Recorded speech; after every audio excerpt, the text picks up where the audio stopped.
ครับสวัสดีและสบายดีเด้อพ่อแม่พี่น้องไม่ว่าอยู่ในและก็ต่างประเทศก็ยินดีต้อนรับเข้าสู่ช่องเบากินตองบ้านนาเช่นเก่าเช่นเคยพี่น้องมื้อนี้จะมาอัปเดตการซ้อมมือช่วงพี่น้องอยู่บ้านศพมาของพวกเฮาเพราะว่าเป็นเวลาโดนละ10ปลายกว่าวันพี่น้องฝึกซ้อมก็เริ่มโอเคแล้วพี่น้องเข้าที่เข้าทางแล้วทีมงานยิงเฮานี่ก็โอ้ย ผลงานออกมาก็ถือว่าก้าวหน้าหลายเติบพี่น้องยังขาดแต่ผู้ชายพี่น้องเพราะว่าผู้ชายเฮานี่ยังขาดอยู่5-6 คนมันบ่เพียงพอพี่น้องก็ได้เริ่มชอบหาเข้ามาเพิ่มเติมวักที่ซ่อมไปแล้วฮั่นก็เริ่มจะโอเคพี่น้อง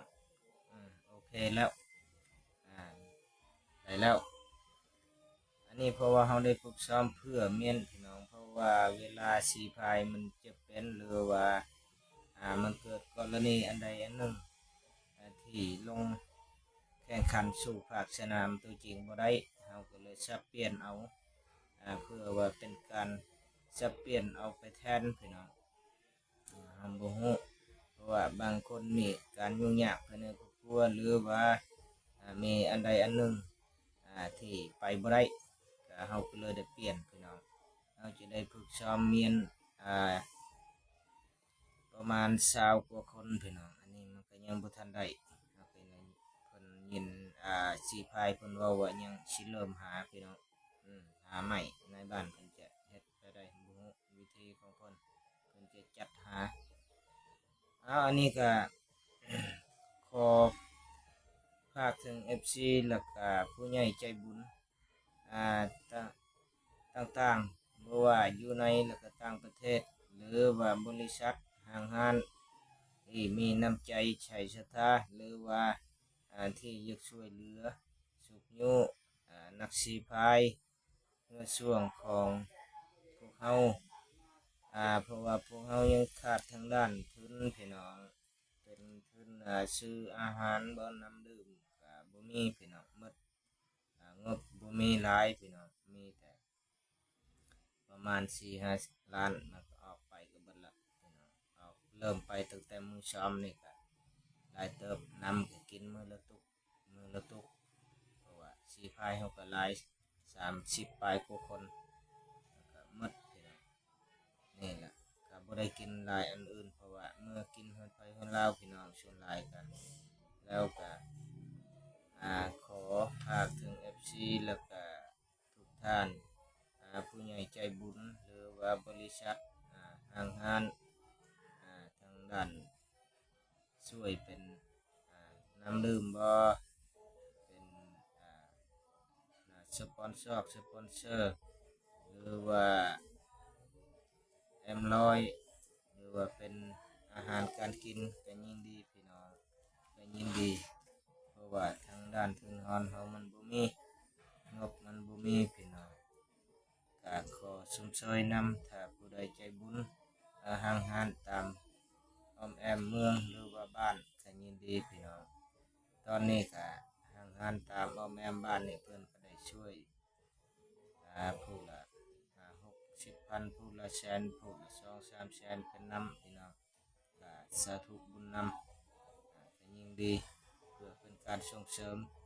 ให้ชีพายเฮามีกำลังใจสู้ต่อพี่น้องนี่แหละ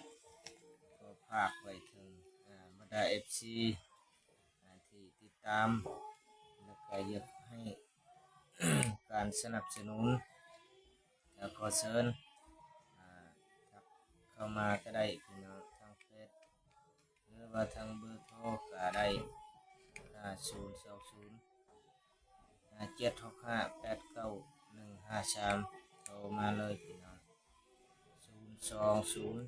765 89 153โทรเข้ามาสิประสานงานในบ้านแล้วก็สิเป็นการช่วยเหลือถ้าไปช่วยอยู่บนแข่งขันภาคสนามตัวจริงในมือแข่งก็ยินดีพี่น้องแต่เห็นเป็นการดีช่วยเหลือให้พวกเราเพื่อมีกำลังใจ ึดสู้ต่อไปพี่น้องนี่แหละขอฝากถึงบรรดาบริษัทพ่อแม่ผู้ใหญ่ใจบุญช่วยให้สิพายเฮามีกำลังใจให้ได้ชัยชนะสิ่งชนะเลิศอันดับหนึ่งมาสู่พ่อแม่ประชาชนชาวบ้านสมาของพวกเราอ่าให้มันได้มากได้ผลได้ประสบผลสำเร็จพี่น้องอันนี้ก็เป็นอันหนึงถ้าว่าท่านใดที่มาชมมาเชียร์บ่ได้อยู่ทางต่างประเทศยินดีเข้าสู่ไลฟ์สดพี่น้องเบิ่งในการไลฟ์สดพระเจ้าจะไลฟ์สดให้ได้ชมทางเพจเติงหรือว่าทางบันทงเมืองหลวงเขตนาห้างนาตาลจะติดตามไลฟ์สดและยินดีพี่น้องเป็นการสนับสนุนและเป็นการช่วยส่งกำลังใจให้เชียร์ให้ทีมงานสีพายของพวกเรามีกำลังใจสู้ต่อให้ได้ชิงชัยชนะเลิศเพราะว่าเพศหญิงและก็เพศชายให้มาสู่อ้อมกอดของประชาชนชาวบ้านชาวมาของพวกเราประมาณนี้พี่น้องสุดท้ายนี้ก็บ่มีหยังหลายมีแต่คำอวยพรให้ FC ทุกท่านที่ติดตามรับชมและที่กดไลค์หรือว่าคอมเมนต์มา